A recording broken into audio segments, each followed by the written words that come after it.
Hi everybody, and thank you for joining this London International Disputes Week members event, hosted jointly by Stevens and Bolton and 24 Old Buildings. I'm Sarah Murray and I head the dispute resolution team at Stevens and Bolton. And before I introduce our panel, I thought it might be helpful to provide some context for this session.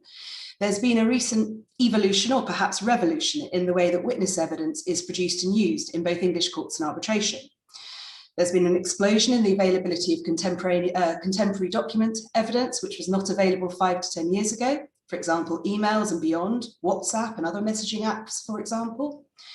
There's a wealth of comment by judiciary, both in case law and more generally as to the caution with which witness evidence needs to be treated.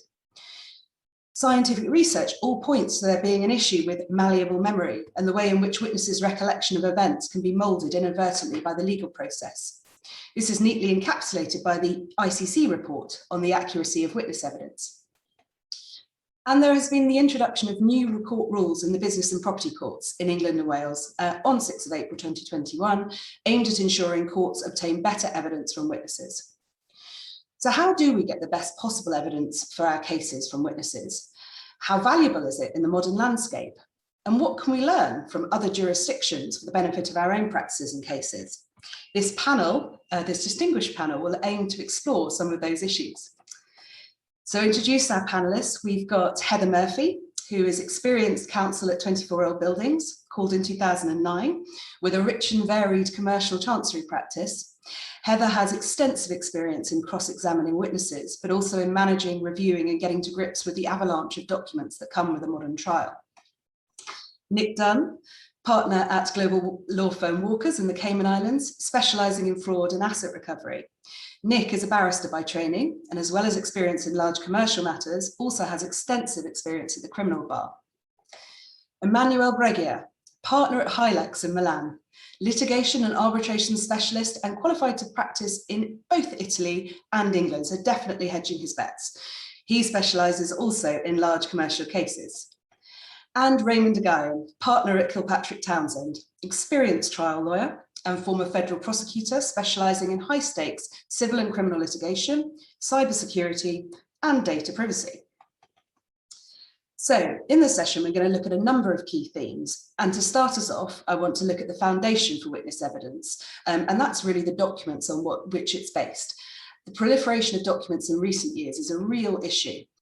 Ray, I blame the Americans for the explosion in e-disclosure and e-discovery over the past 10 years. Is Pandora's box truly open when it comes to wide-ranging discovery? And are there any signs of courts in the US looking to limit it? Well, I think it's always easy to blame the Americans for everything, but including here. So that's a good way to start things off. So, you know, there has been, so in the United States, the rules relating to discovery are varied. You have state rules, and each state has their own rules. In the federal system, you have the federal rules of civil procedure. You then have local rules within each district of the federal district courts. And then within each district, you have standing orders and you have the judge's rules for a particular judge. And so those could vary. I'll generally be speaking about the federal rules instead of any state rules or any local rules or any district rules. But in federal discovery practice, you know, we have, you know, 4 different forms, primary forms of conducting discovery, which are, you know, request for production of documents, which is what you're talking about, Sarah, in producing documents. You have requests for admissions, interrogatories, and then we have this weird thing called depositions, which we'll get into later. We'll come on to that.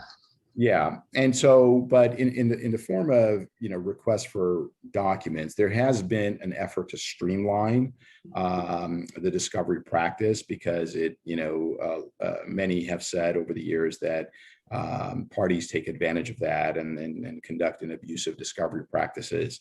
And there has been some change in the rules. Now there is more of a focus on proportionality in terms of when you request documents. There are limits in terms of how many questions and interrogatories and admissions and depositions you could conduct and questions you could ask.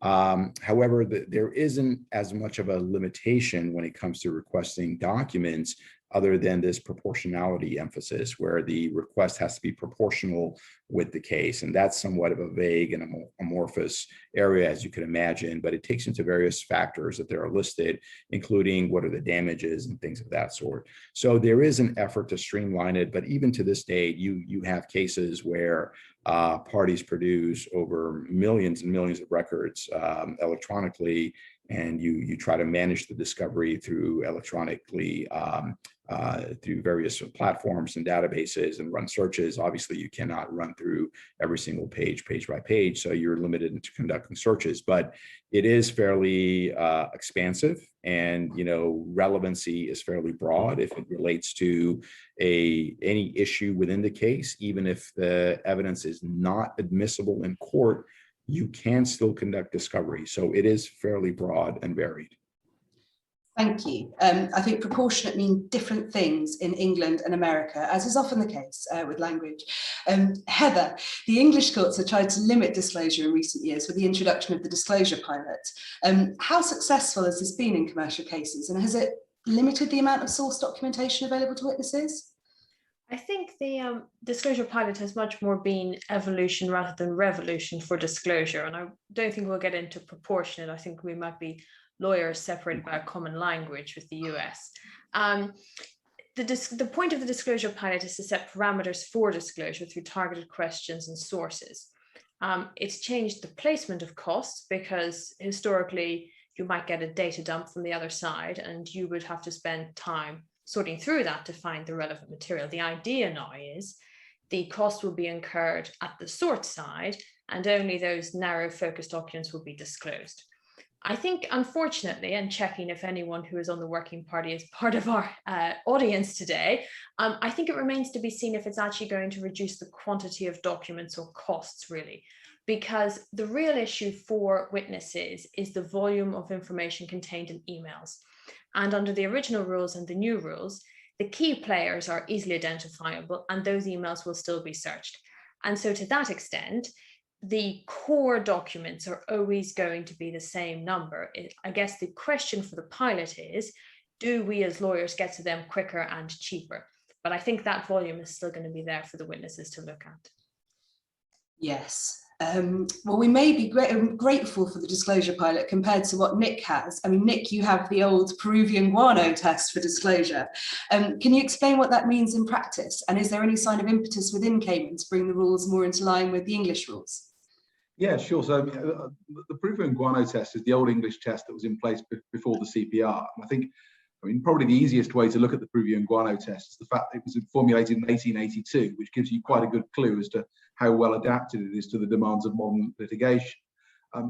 Those of us who were practicing 20 odd years ago will just about remember that it involves every document which is evidence on any issue in the matter, anything which contains information that allows you to advance your case or to damage the case of your adversary, and also sort of train of inquiry documents. So anything that leads you on a train of inquiry that might lead to either of those sort of documents. So what you actually have in practice is very wide disclosure, very expensive, very time consuming, very unfocused, a complete nuisance to put together, frankly, and extremely unhelpful. It is an absolute recipe for just a dump of documents, and it's absolutely everything that Lord Wolfe back in 1999-2000 was trying to avoid.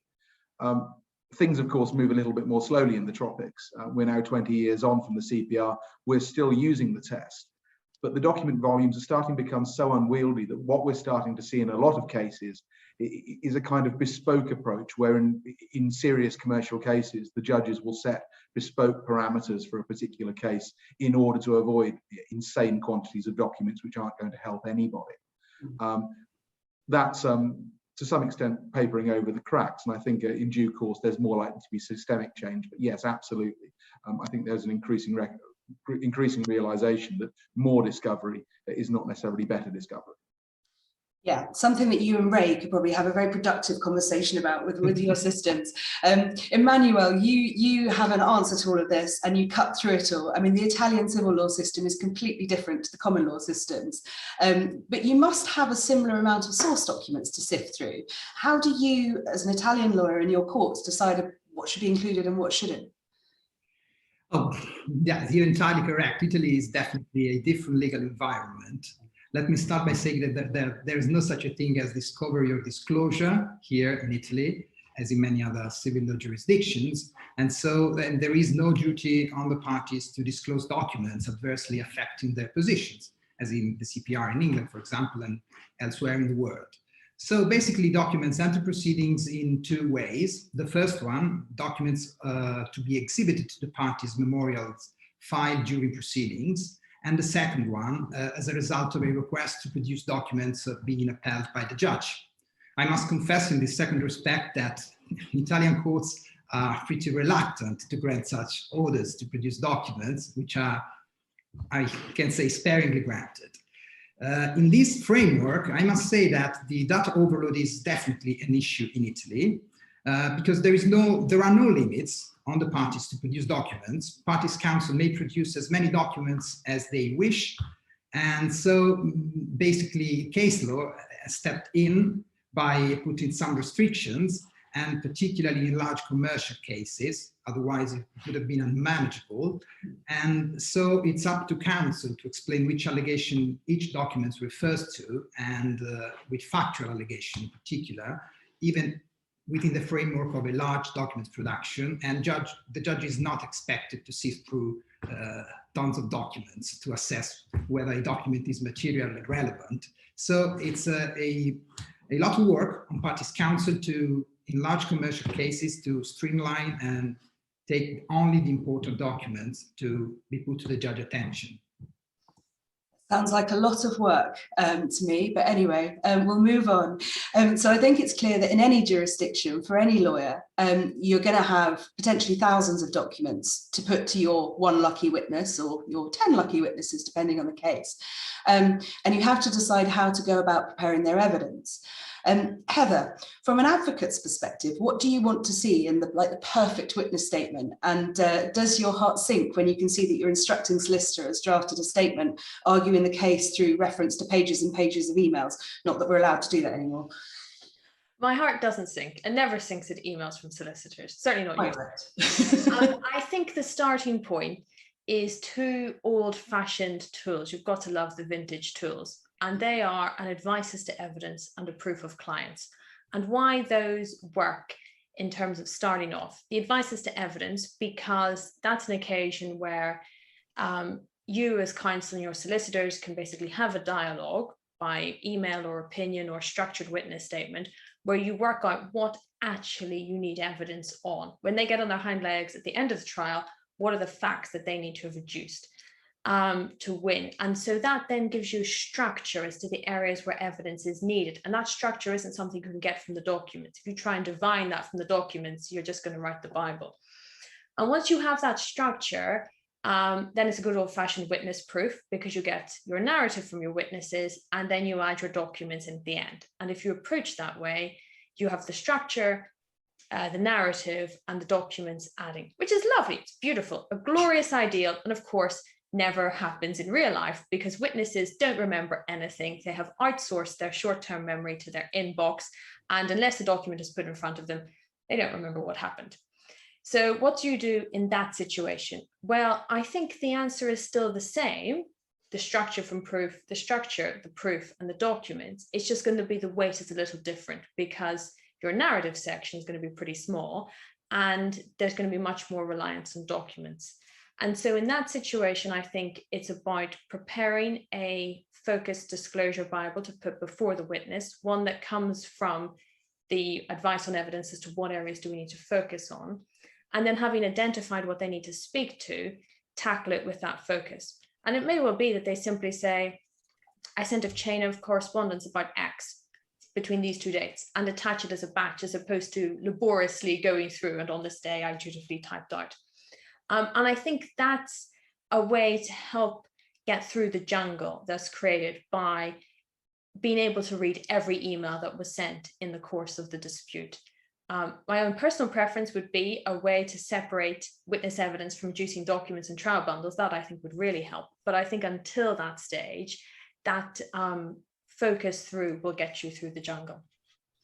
Thank you. Yeah, it is a jungle nowadays. There's so many things. Emanuele, back to you. And the Italian system, again, you don't have a process of preparing formal witness statements for witnesses. How do you get a handle on what they might say when they're questioned by the judge? And how do you decide what documents to put in front of them? Sarah, that's a very good question. And here again, we have the other flip of the coin in Italy and in other similar jurisdictions. In Italy, let me say that the Italian Code of Civil Procedure clearly disfavors witness evidence and leans towards documentary evidence as the main source for the judge to decide. So, as strange as it may seem to common lawyers, we have no cross-examination, and it's up to the judge to pose questions. Counsel are not in control, and it's some sort of, at least in court, because arbitration is quite different, but in court we do still have a somewhat inquisitorial approach, even though some courts, and particularly commercial courts, are more open recently. So we do not have witness statements. Witness statements are used in some interim proceedings, but in court ordinary proceedings, they may be used only as a sort of guidance, but it's the source of evidence is the testimony taken by the judge in court. And here the position is that counsel know in advance the content of the questions to be posed to the witness, because they are required to draft in their memorials in advance statements of facts and precise questions to be posed to the witness in order for the judge to admit that testimony. There is a scrutiny on the part of the judge prior to the hearing. So there is no surprise at the hearing, and that ties me to the importance of documents production, because there is an interplay between witness evidence and documents on the record, because you know in advance the question to be posed to the witness by the judge, but you are allowed to step in and use documents to challenge potentially non-genuine account of the events on the part of the witness. So to conclude, my personal view is definitely there is a need for caution in calling witness, because ultimately you're not in control, and that is something that you have to consider prior to adduce witness evidence without knowing where it goes. Yeah, okay, no, that's helpful. And Nick, I guess the problems are exacerbated when, as for you, most of your witnesses probably don't live in the Cayman Islands. What additional challenges arise as a result of trying to take witness statements remotely? And does that impact the ease with which they can be produced? Yes, it's fairly unusual to find many of my witnesses too close to home, but it's a problem which isn't entirely Cayman Islands based. It's something that you'll come across if you're really practicing in any major commercial court. I think the problem isn't so much one of time zone, but it's actually quite often one of language. Because if you have witnesses who don't have English as a first language, either speak no English at all or very little English, and particularly where you have a lot of documents which themselves may not be in English, the process of a witness statement, or taking a witness statement and putting something together that Heather might like to use, really can become extremely time consuming. In those circumstances, it's very, very tempting to take a shortcut and put the drafting very much onto the lawyers. And look, I mean, we've all seen that, haven't we? But the problem is that it's easy to forget that as lawyers, we don't talk like normal people. And the result of that is what you end up with is a statement which is drafted in a very lawyerly way, probably doesn't particularly resemble the actual recollection of the witness, but rather more what the lawyer would like the witness to be able to say. And really leaves the witness in quite a tricky situation, because the witness is going to be cross-examined on this statement. If it isn't what he's actually said or she's actually said, it potentially leaves them extremely exposed. And at the best, what you will have is something that isn't the authentic voice of the witness. So when they're actually in the witness box, it's going to be hard to make the link between them there in front of the judge giving evidence and the person who's allegedly written down these words on the page the judge has written in advance. And in those circumstances, well, where's their credibility going to be? It's going to be fairly seriously impaired. It's very, very hard to find a solution to that at the moment, particularly at the moment, because frankly, sitting down with people in person isn't always easy. But if you can, even if it's simply for a read-through of a pre-prepared statement, just to make sure there aren't any glaring mistakes, just so you can pick up some nuance from the witness, it really is time well spent. Because if the witness statement isn't right, then the witness isn't going to be right, and people like Heather will get upset. You don't want to see Heather upset, I can tell you. It's not good. Ray, I mean, again, with your weird system, you don't have witness statements at all. You have something called depositions. So can you please explain for the uninitiated on the webinar what a deposition is and how you go about preparing a witness for it? Sure, and I'll try to do this speaking in the most normal way that I can. Depositions are somewhat, I guess, unique to the U.S. system from what I'm hearing. So it's a very much an adversarial process, and essentially it's as if you are in court, but you're not in court. You're sitting at an office, typically of opposing counsel, or your office, and so if you're representing the witness is present. There's a court reporter there who's recording everything. The witness is sworn to testify under oath. It is typically 7 hours in length. It could be shorter if the deposition concludes sooner, but it can go up to 7 hours. There are breaks in between. The witness is allowed to leave the room and take a break and ask his or her attorney a question. But for the duration of the deposition, the witness is being essentially cross-examined for that 7-hour duration by the opposing counsel. Typically, once a witness has received a subpoena to testify at a deposition, that also comes with producing records, bringing documents with you at the deposition. At that deposition, the opposing counsel will typically go through the documents that the witness has provided and go through and one by one and say, well, what is this document? Let's talk about this. And then they'll go through the questions that they have prepared beforehand and essentially cross-examine the witness in that fashion. Things could get fairly heated. Keep in mind that there's no judge sitting at a deposition, and particularly in civil cases, sometimes things do get heated and very confrontational. It's become, unfortunately, somewhat routine in civil practice these days. Depositions virtually, I think, have helped the situation a little bit, but once people are in a room together, things get heated. But preparing the witness for the deposition itself is quite an endeavor, depending on the witness. Some witnesses are easier than others to prepare, but a lot of times the witness they may have information and a lot of facts at hand, but they may not, they self-filter, so to speak, and they may not realize where some of the facts may be more important than the other facts, and to ensure that those facts are disclosed and they come out so that it could be used in evidence.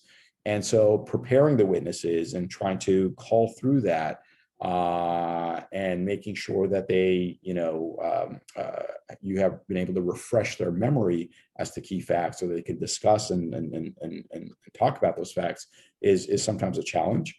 I think the best way to do it is after having had the witness go through the documents and records and become familiar, to essentially conduct mock examinations of the witness. So you would pretend as if you are the opposing counsel, or maybe you could have a colleague who the witness is not so familiar with, to have them come in and they would need to be familiar with the case and the facts to ask the proper questions, but they would examine them and essentially do a test run to see how the witness responds. And sometimes it's simple things, such as the witness, understanding when to stop talking,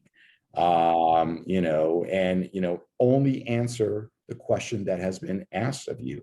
Do not go off on tangents. And those, they may seem simple, but under stress and under an adversarial process, you could see how things go astray, and a lot of information that may not necessarily be important or necessary is what's being discussed. So it could be quite an endeavor in terms of the preparation itself. Thank you. Yes, and that brings us quite neatly onto our next topic. But just before we go on to that, just to say, if you have questions, please do put them in the Q&A, and we will pick them up at the end. We've got one already, which we'll come to, and we'll answer them at the end. But thank you, and yeah, do feel free to submit them. And when you describe, Ray, the process of preparing a witness for a deposition, it does sort of put me in mind of the sort of increasing body of evidence which goes to the need to handle the memory of the witness quite carefully. And of course, the ICC report on the accuracy of witness evidence looked at that and noted that the memory of even an honest witness can very easily become distorted and maybe less reliable than all the people involved expect. Heather, do you think that the new rules that the English courts have brought in will help or hinder the ability of witnesses to give truthful evidence rather than evidence constructed to help put a case? Well, I mean, one of the challenges is that witnesses and clients like to be right. And so sometimes their memory will shift to align with what they think will get them where they want to be. The new rules are designed to be a reset, so witness statements are client-led rather than lawyer-led.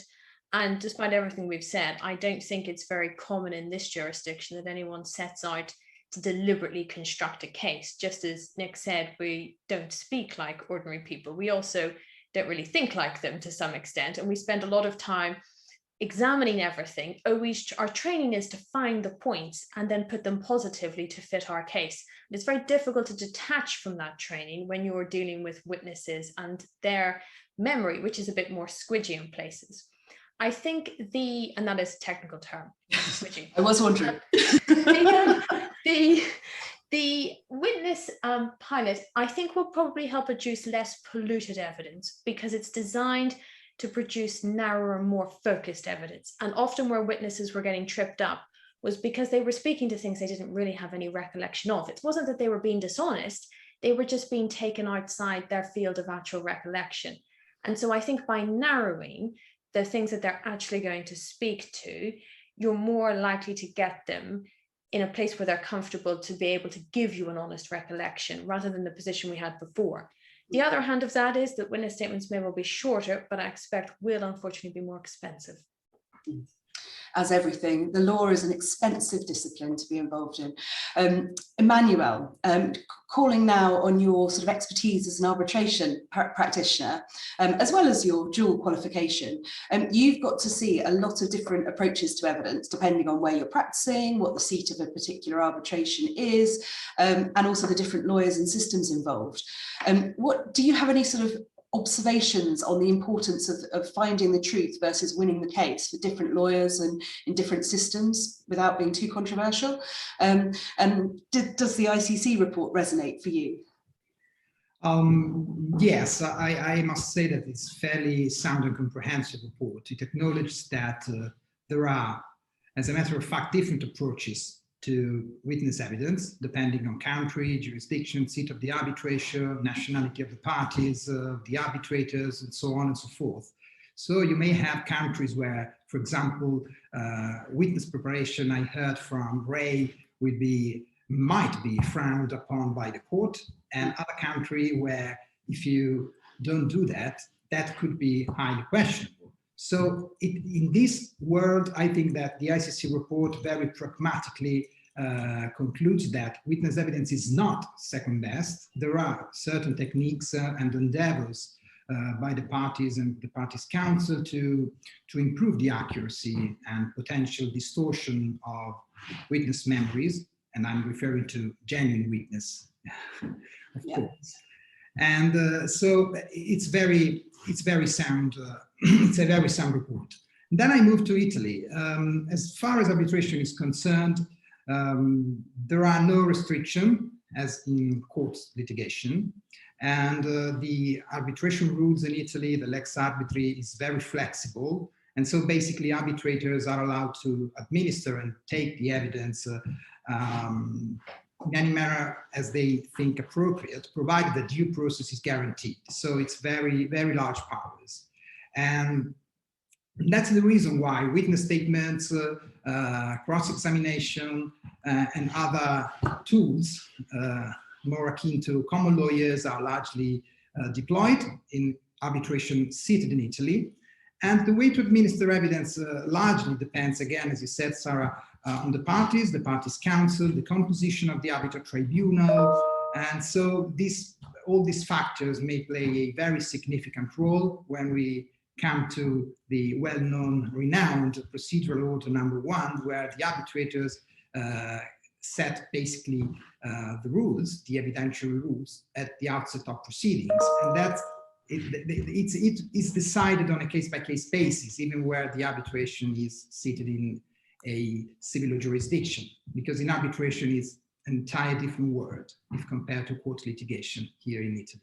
Yeah, no, I can see that. I think during what you just said, you referred to us as common lawyers, which has an entirely different meaning in England. But anyway, never mind. Ray, I'm going to beat you up again, I'm afraid, because the US allows lawyers to go further than any other jurisdiction in preparing witnesses to give evidence. How does that affect your approach? And do you think it does affect witnesses' malleable memory? So, okay, the most important thing, I guess, to say, start off, is that the witness has to testify truthfully, and you're always seeking to get truthful information. You are helping and assisting the witness to refresh their memory on certain events. You're asking questions that they may have not thought about in quite some time. You are presenting documents to them beforehand. You don't want your witness to be testifying to be surprised. Surprises don't go well. You to have seen the document, to have thought through it, to have tried to remember it. You don't want the witness to be sitting at a deposition, and I don't think either party appreciates the fact that the witness is taking a long time to recall and read through a document. So it's better off for them to be prepared, having seen the document before. And if your preparation consists of conducting mock examinations, then you want to ask those hard questions from your witness, and you want to see what that witness is going to say. You want to be able to help them answer the question and provide maybe a better narrative to be more persuasive in their response. And so that preparation, while you cannot tell the witness to say certain things, ultimately the statements have to be truthful. They have to come from the witness themselves. But you could certainly assist the witness in helping recollect certain events, and of all the facts that they have, to be able to, they can't talk about everything. It's important to draw attention to the important facts and what's relevant to your case. And, as long as the witness is being responsive, then, if they've responded to the question, did they have to go over and beyond the question? Absolutely not. It is up to opposing counsel to ask the right questions. Your witness, if prepared properly, is not there to volunteer information that hasn't been asked of them. It is the duty and their job of opposing counsel to ask the right questions, and the witness, your client, has to respond truthfully and provide that information if they are asked. And so much of that is not so much in terms of you're not telling the witness what to say, but often it's making sure the witness understands what not to say when they're not asked. So it's a fine line and a delicate balance, but I think the preparation is key. And since they're going through this cross-examination process for a 7-hour period, it requires quote unquote training for them to be prepared. This is not something that they would do in an ordinary course of business. This is not what their job would entail. We'll debate that another time when we have more time, but I suspect there's more to say on that. Just going to Nick now, what do you think of the challenges in obtaining undistorted evidence from honest witnesses in commercial cases? And how does that compare with other witnesses in other types of case that you've had experience of?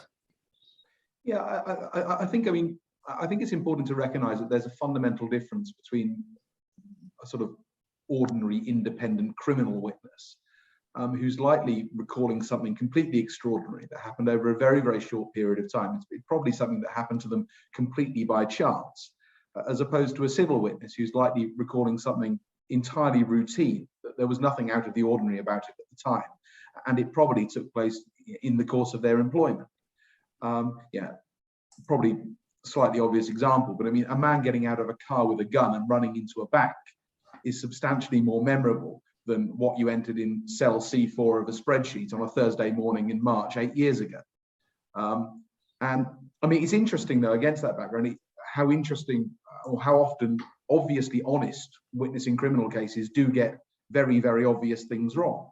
You know, they'll say that a car was blue when in fact you look at the CCTV and it turns out that it was red.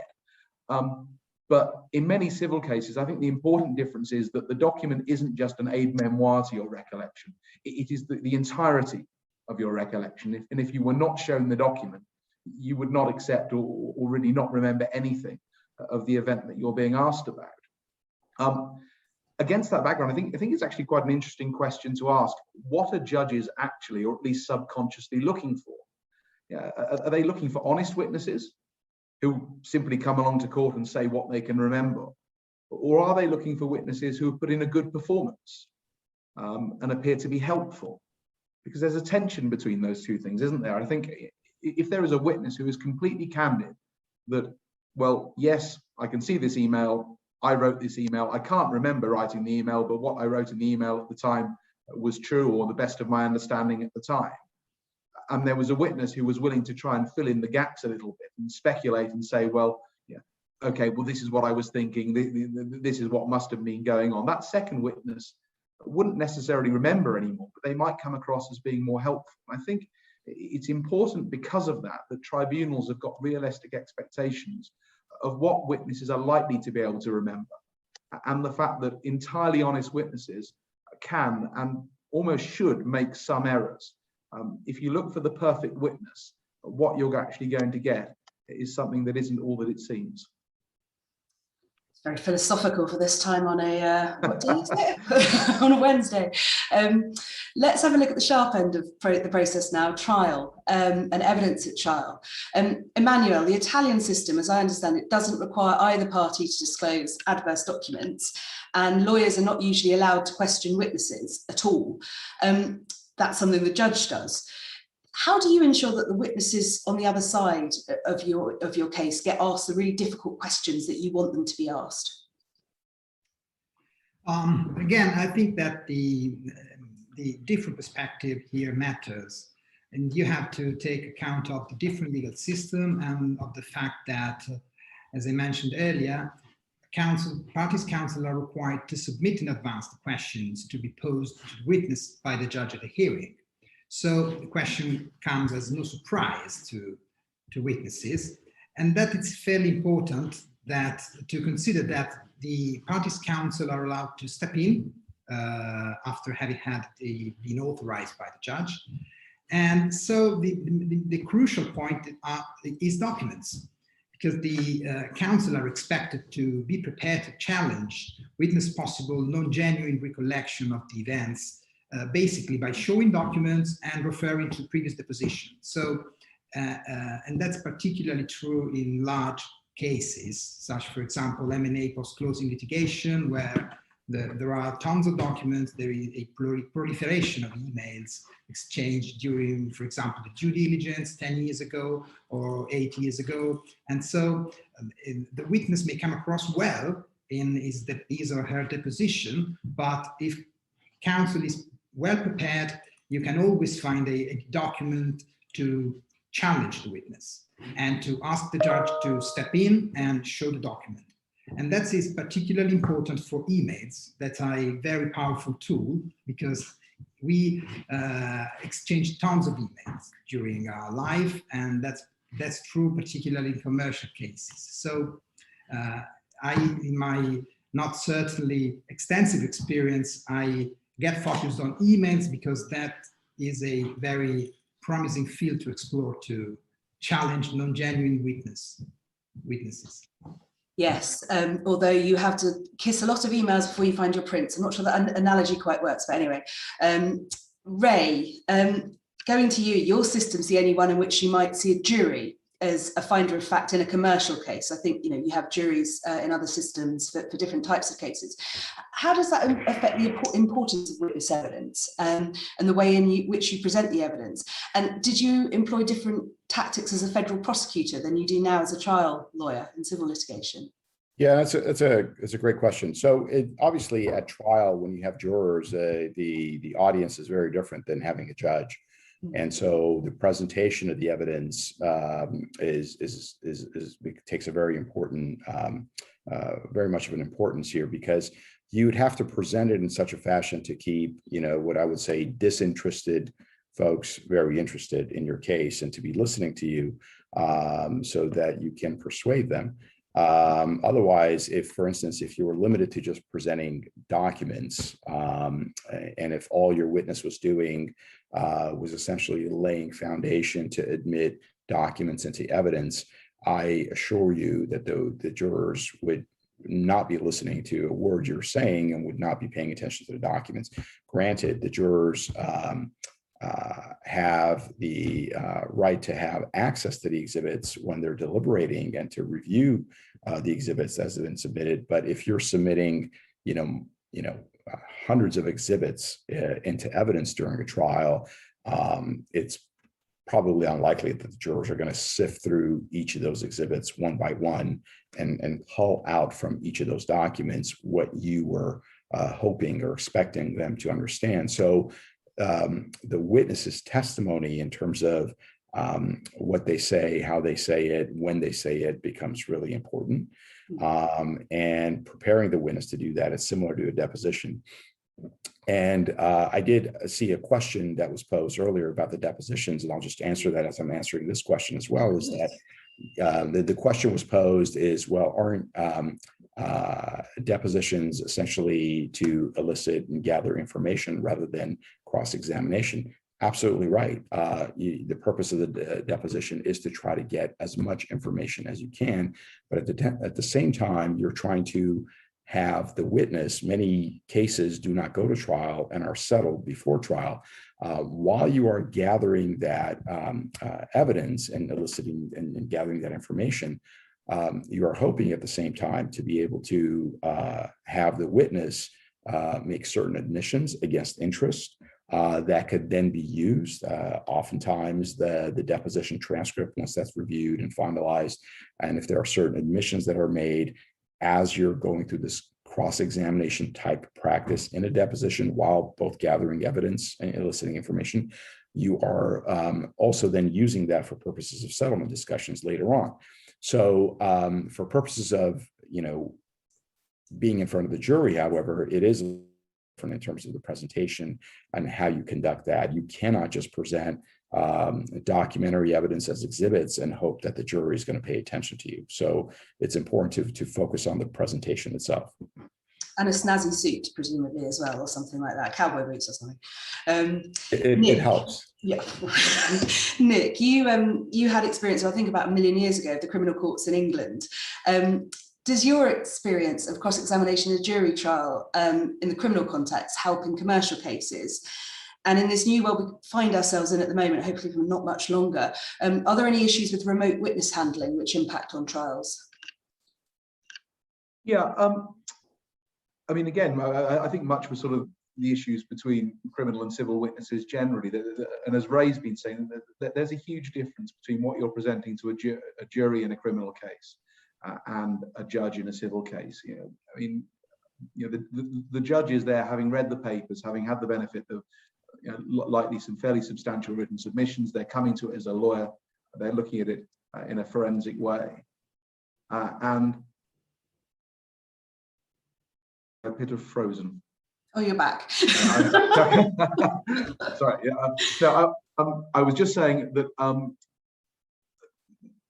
the judge comes to it with a lot more information than a jury do, and they're looking at it in a different way. They're looking at it as a lawyer. They're looking at it in a very forensic way. That they've got the time to get into the detail. That they're going to be able to go away with the documents, sit down, write a judgment, and they're obviously writing that judgment, looking at all the evidence. With juries, it's not like that. They come to the case cold. They don't know anything really before someone starts talking. So really quite often what you're looking for juries is the big headline points, the things that are easy to stick in a memory, the things that are easy to walk out into the jury room, take with you, and are going to have a significant effect on the decision-making process. I think something that goes, though, across both systems in terms of how you deal with witnesses, and I think it's probably one of the lessons of lockdown, to the extent there have been any, is that there is no substitute for having a witness in the room with the decision maker. Although it's possible to look at someone and hear them on video link, much as we are now, I don't think anyone would ever say that that is the same as meeting someone in person. I don't think anyone is saying that once the restrictions end, there's no need to go back to the theatre, because you can simply look at it on a screen. The ability to go into a room and actually connect with someone, actually talk to them in a normal way, really can't be underestimated. And it's quite an uncomfortable position, particularly for a witness who may not be used to it. Speaking to someone by way of video link, particularly if they're being taken through documents, and they've got someone else there leafing through a bundle, and they can see maybe the judge, but they can't necessarily see the person asking them questions very well. There might be a slight time lag between what they're seeing and what people are hearing. There can be some confusion. All of that knocks witnesses off their stride, and it does take away from the impact of their evidence. So I'm very much of the view that, as Heather was saying earlier, there are some things you can do by computer, but they're not necessarily the same. And if you can get a witness in the room, if you think they're going to be any good, you definitely want to get them in the room. I think that's probably right. Heather, what's your impression of how interested English judges are in what the witnesses say? Are they more interested in what the documents show? And if that is the case, I'm not saying it is, but is the time spent on cross-examination in a typical commercial trial spent valuably? Well, I think judges are always interested in the story arc, and that isn't often in documents. Now, the story arc might not be the really fine detail, because as we've discussed, they don't remember it. But the sort of broad where everyone was, what everyone was feeling and thinking, those aren't things that tend to be written down in emails. Clients don't tend to put Dear Diary inserts into their disclosure. And so understanding what was motivating the parties and what it might have been driving them is really much easier from live testimony. And obviously to opposing witnesses, you need to put the factual dispute. That being said, I think there is a very interesting question about how you deploy your time during trials, because if the weight of the case is in the documents, then you need to structure your trial accordingly. And this is where that advice on evidence can help, because you know when you're setting the trial timetable, is this a document heavy case or is this a oral testimony heavy case? And if the weight of the case is in the documents, then I think the question is, much as cross-examination is a great deal of fun, how are you as the advocate going to get the judge to, one, the relevant ones, and get them to the relevant ones as quickly as possible? And much as Ray said, well, the jurors are going to fall asleep if the witness is simply going through the exhibits, I kind of think judges do too. So I think exhibiting them to witness statements isn't the answer. It's much more skeleton arguments, reading lists, opening submissions, identify the documents, get the judges there, and don't leave your witnesses to do that troll work. Okay, it's wise words. Final question for all of you, and if we can try and be reasonably quick in our answers, because we're running out of time. It's really a sort of existential question for lawyers, I guess. What is the point of oral evidence? Lord Neuberger in 2017 sort of said that honest people, especially in the unfamiliar and artificial setting of a trial, will be uncomfortable, evasive, inaccurate, combative, or maybe even worse, compliant. Is it safer to assess the evidence without the complicating factor of oral testimony? Same question to each of you. Should we keep oral evidence in commercial cases, or should we just get rid of it? And if we get rid of it, what should we have instead? Nick, let's go to you first. There is some very interesting research out there about the difficulties of the extent to which you can establish truth from non-verbal cues. The way that someone says something, or the way that somebody behaves while saying something. What that research suggests is that even if you're an experienced interviewer, you can probably only make that decision accurately at a rate roughly similar to that of random chance. The idea that there are people out there who can simply tell at a glance whether or not someone is being truthful seems to be fairly fundamentally flawed. Now, I think most legal systems have got the ability of a trial judge to, inverted commas, assess a witness as something of an article of faith. But it's interesting to think, isn't it? Well, is what we're doing by focusing on that really just reinforcing the incorrect assumptions about what can be drawn from that assessment and what can be drawn from the mannerism? Oh, he's gone again. Emanuele, in Nick's absence, do you want to tell us what you think? I try. It seems to me that Lord Neuberger's suggestion somewhat echoes the Italian way on the general mistrust of witness evidence. This said, I think that I may understand such position in a common law context. However, in Italy, I would rather have a wider scope for witness evidence. Too many documents in large cases, particularly commercial cases. And so I think that there might be a need to give a human face to a story, to have, for the judge to have, it's important for the judge to have a sort of guidance through the documents. Otherwise, I think that the risk is that the judge ends up being a sort of bureaucrat sitting in his or her room with many documents. So in order to do so, I think that cross-examination is definitely a powerful tool. And in the Italian court system, I think that that cross-examination ought to be allowed, at least in most complex cases, as is in criminal practice. That's my view of the matter. So you and Nick need to swap legal systems, I think, is the outcome of that. Ray, what about you? So if you're going to have a system where you allow jurors to become fact finders, I think it's very difficult to not allow witness testimony. Mm-hmm. And even then, the documents, whether they're documents, they're video or audio, they are not going to capture all of the facts. In a very simple breach of contract case, you're going to have testimony that is outside of what the contract was, the formation itself and what was discussed and how that came about, who was present, when did it occur.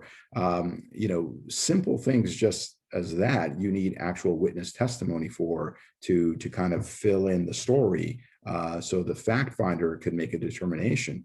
As far as truthfulness or not, obviously the witnesses are sworn to tell the truth, but you have a direct examination, which is the party putting on the witness, and then you have cross-examination, and that's where impeachment evidence comes in.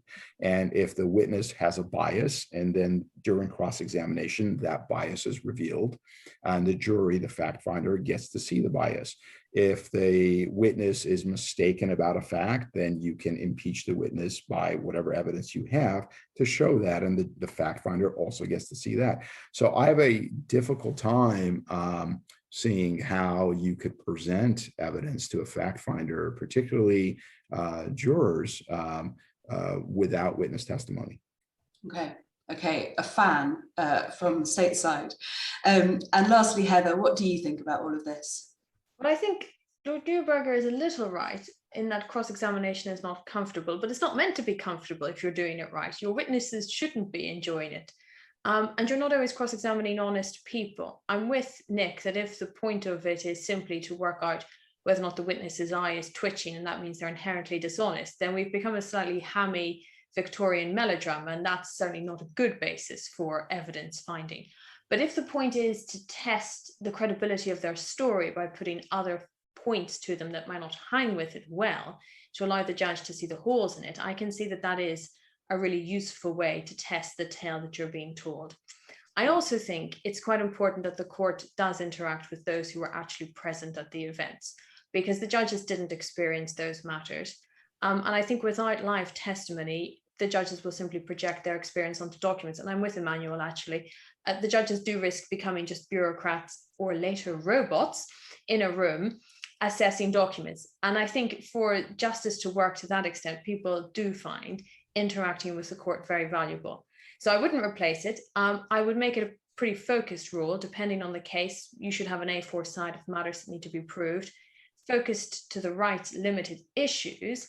There might even be time for examination in chief, which would of course allow the witness to tell their story and become comfortable with the process before the horror show of cross-examination begins.